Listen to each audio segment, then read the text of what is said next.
ہم نے ایک آندھی اور طوفان کا عذاب بھیجا، منحوس دنوں تک وہ آندھی اور طوفان چلتے رہے، اللہ عز و جل نے انہیں نیست و نابود کر دیا، اس عذاب سے دوچار کر کے انہیں برباد کر دیا۔ یہ دنیا کے اندر ان کو یہ عذاب دیا گیا جو ذلیل و رسوا ہونے کے لیے، اللہ فرماتا ہے اور آخرت میں اس سے زیادہ ذلیل و رسوائی ان کو ملنے والی ہے جو اس عذاب کے شکار ہو گئے اور اللہ عز و جل کی آیتوں کا جنہوں نے انکار کیا۔ تو یہ اس طرح کی آیتیں جو قرآن کریم میں موجود ہیں، ہم مسلمانوں کو یہ درس دیتی ہیں اور یہ بتلاتی ہیں کہ طاقت و قوت حاصل کرنے والے انسان بھی کامیاب نہیں ہیں۔ اس طرح کی بے شمار آیتیں قرآن کریم کے اندر موجود ہیں جو ہمیں یہ بتلاتی ہیں کہ دولت حاصل کر لینا، مال و زر حاصل کر لینا، فوج اور قوت حاصل کر لینا، اسلحے جمع کر لینا، تیر و تفنگ بنا لینا، یہ کامیابی کی ضمانت نہیں ہو سکتی اور نہ ہی ایسا انسان کامیاب کہلایا جا سکتا ہے۔ یہ مسلمانوں کے دماغوں کی واشنگ ہو رہی ہے، اللہ ان کے دماغوں کو درست کر رہا ہے کہ تم کبھی دنیا والوں کو دیکھ کر فریب نہ کھانا، دھوکہ نہ کھانا کہ جس طرح دنیا والے بڑے بڑے ہتھیار، بڑے بڑے ٹینک، بڑے بڑے راڈار اور بڑے بڑے نہ جانے کیا کیا اسلحے، بڑی بڑی فوجیں، تم کبھی خوف زدہ ہو جاؤ ان کے پاس تو یہ ہے، یہ کامیاب ہو جائیں گے اور ہم فیل ہو جائیں گے۔ نہیں، بلکہ کامیاب کون ہوگا اس کا تذکرہ اللہ تبارک تعالیٰ نے، اس کا بھی ذکر قرآن کریم میں بیان فرمایا ہے۔ ناکامیاب ہونے والوں کا، ذلیل اور رسوا ہونے والوں کا، اور پھر کامیاب ہونے والے کون ہیں میرے بھائیوں، ان کا بھی ذکر اللہ عز و جل نے قرآن کریم کے اندر ارشاد فرمایا۔ تو یہ آیتیں ہمیں یہ دعوت دے رہی ہیں، نہ مال و زر اور نہ حکومت و سلطنت، کوئی بھی کامیاب حاصل کرنے والا کامیاب نہیں کہلایا جا سکتا، نہ کامیاب ہو سکتا ہے۔ پھر سوال پیدا ہوتا ہے، پھر کامیاب کون ہے؟ پھر کامیاب کون ہے؟ آؤ اللہ سے پوچھتے ہیں، اے اللہ آپ ہمیں رہنمائی کیجئے، ہمیں بتلائیے کہ کامیاب کون ہے۔ نہ دولت و مال حاصل کرنے والا کامیاب ہے، نہ حکومت و سلطنت، پھر آج کامیاب کون ہے؟ اللہ عز و جل نے کامیابی کی ضمانت دی اور کامیابی کا راز بتلایا، اور اس کامیابی کو بتلانے کے لیے رب ذوالجلال نے یوں ہی تذکرہ نہیں فرما دیا کہ لوگوں کامیاب وہ آدمی ہے، نہیں، بلکہ عظیم الشان اپنی نشانیوں کی رب ذوالجلال نے قسمیں کھائیں قرآن کریم کے اندر، ایک نہیں، دو نہیں، تین نہیں، چار نہیں، کئی مخلوقات کی جو عظیم الشان اللہ عز و جل کی نشانیاں ہیں، رب ذوالجلال نے ان کی قسمیں کھائیں۔ قسمیں کھانے کے بعد اس اہم راز سے پردہ اٹھایا کہ کامیاب کون آدمی ہے۔ اللہ اکبر، آؤ سنتے ہیں، سورہ الشمس اٹھاتے ہیں، قرآن کریم اللہ عز و جل ارشاد فرماتا ہے، والشمس وضحاها والقمر اذا تلاها، قسم ہے آفتاب کی،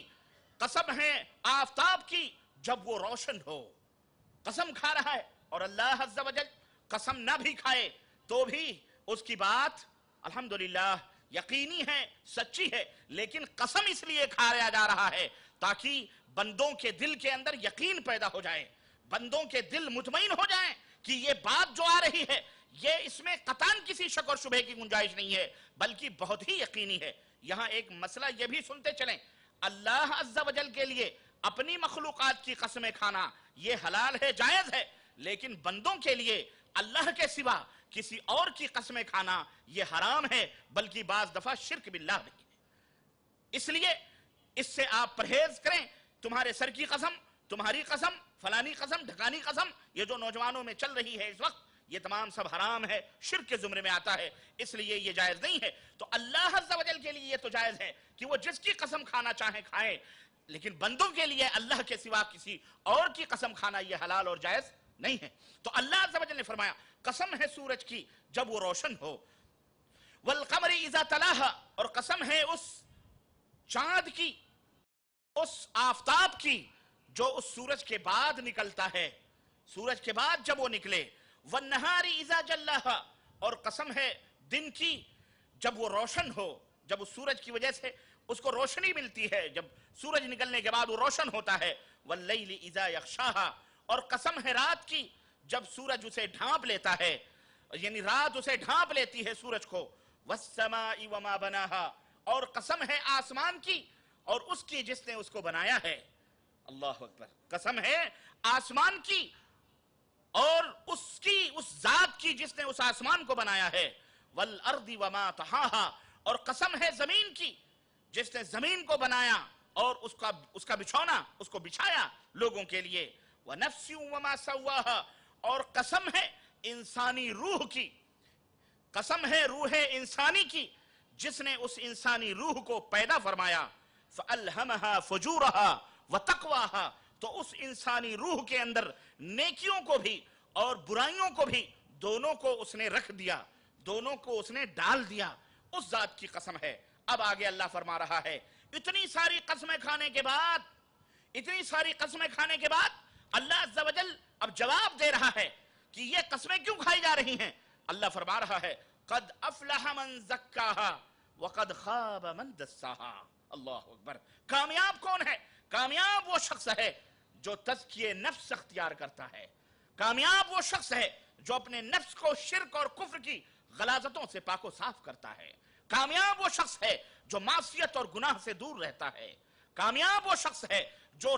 تزکیہ اختیار کرتا ہے، اپنے نفس کو پاک و صاف رکھتا ہے۔ اللہ اکبر۔ وقد خاب من دساہا، اور ناکام وہ شخص ہے، خائب و خاسر وہ شخص ہے جو اس نفس کو، اس روح کو گندا کرتا ہے، گناہ کر کے، معصیت کر کے، چوری کر کے، زنا کر کے، شرک کر کے، کفر کر کے، غیبت کر کے، چغلی کر کے، دنیا کے اندر فتن و فساد پیدا کر کے، قتل و غارت گری کر کے اپنے نفس کی صفائی کو اور اس کی ستھرائی کو وہ ناپاک کرتا ہے، گندا کرتا ہے، ایسا بندہ خائب و خاسر ہوتا ہے۔ تو اس آیت کریمہ نے ہمیں بتلایا، اور اللہ اکبر، اتنے سارے قسموں کے بعد یہ اہمیت بتلانے کے لیے کہ اے دنیا کے لوگوں، تم یہ نہ سوچنا کہ مال و دولت حاصل کر لینا، حکومت و سلطنت حاصل کر لینا، فوج اور لشکر حاصل کر لینا، زر و جواہر حاصل کر لینا، حسین اور خوبصورت بیویاں حاصل کر لینا، کار اور بنگلے بنا لینا، اور اسی طرح سلطنتوں کے مالک ہو جانا، یہ کامیابی ہے۔ کامیابی اس میں نہیں ہے۔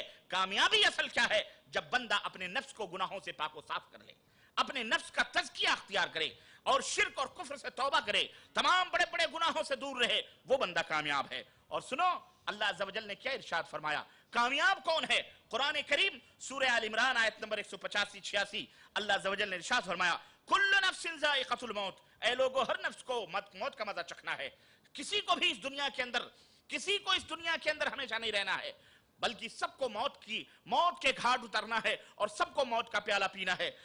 وَإِنَّمَا تُوَفَّوْنَ أُجُورَكُمْ يَوْمَ الْقِيَامَةِ، اور اے دنیا کے لوگوں، تم اس دنیا کے اندر جو بھی اعمال کر رہے ہو اس کا مکمل بدلہ تمہیں قیامت کے دن دیا جائے گا۔ تو کامیاب وہاں کون ہوگا؟ فَمَنْ زُحْزِحَ عَنِ النَّارِ وَأُدْخِلَ الْجَنَّةِ۔ اللہ اکبر۔ اللہ تعالی ہم سب کو اسی زمرے میں سے بنائے۔ فَمَنْ زُحْزِحَ عَنِ النَّارِ، تو جو آدمی جہنم سے بچا لیا گیا، جو آدمی جہنم سے بچ گیا، جو آدمی جہنم سے بچ گیا، وَأُدْخِلَ الْجَنَّةِ، اور جنت میں داخل کر دیا گیا، فَقَدْ فَازَ، تحقیق کی وہی کامیاب ہو گیا۔ میرے عزیزو، میرے دوستو، اور اے دولتوں کے پیچھے اپنے ایمان کو ضائع کرنے والوں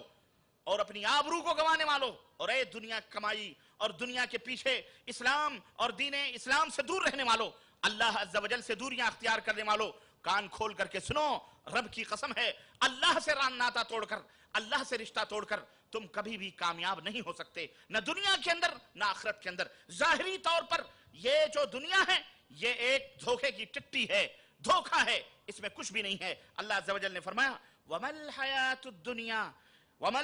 الدُّنْيَا إِلَّا مَتَاعُ الْغُرُورِ، اور اے لوگو، یہ دنیا کی جو زندگی ہے یہ غرور کی پونجی ہے، دھوکے کی پونجی ہے، یہ دھوکہ ہے۔ جس طرح پانی کے بلبلے، بارش جب ہوتی ہے تو پانیوں کے اوپر بلبلے پیدا ہوتے ہیں، تھوڑی دور چلتے ہیں پھر ٹوٹ جاتے ہیں، ان کی کوئی لائف نہیں ہوتی، ان کی کوئی زندگی نہیں ہوتی، ایسے ہی ہماری زندگیاں ہیں۔ کامیاب وہ شخص ہے جو اس دنیا کے اندر رہ کر اعمال صالحہ کرے، اپنے ایمان، اپنے عمل کو درست کرے اور تزکیہ نفس اختیار کرے۔ لَتُبْلَوُنَّ فِي أَمْوَالِكُمْ وَأَنفُسِكُمْ وَلَتَسْمَعُنَّ مِنَ الَّذِينَ أُوتُوا الْكِتَابَ مِنْ قَبْلِكُمْ وَمِنَ الَّذِينَ أَشْرَكُوا أَذًى كَثِيرًا وَإِن تَصْبِرُوا وَتَتَّقُوا فَإِنَّ ذَلِكَ مِنْ عَزْمِ الْأُمُورِ۔ اللہ عز و جل نے فرمایا کہ اے مسلمانوں، اے لوگو، سنو، تمہیں آزمایا جائے گا تمہارے مالوں کے اندر کمی کر کے اور تمہارے مالوں میں زیادتی کر کے بھی۔ آزمائش دونوں طرح کی ہوتی، کبھی کبھی غریبی کا ماحول پیدا کر کے آزمایا جاتا ہے اور کبھی کبھی پیسہ دے کر کے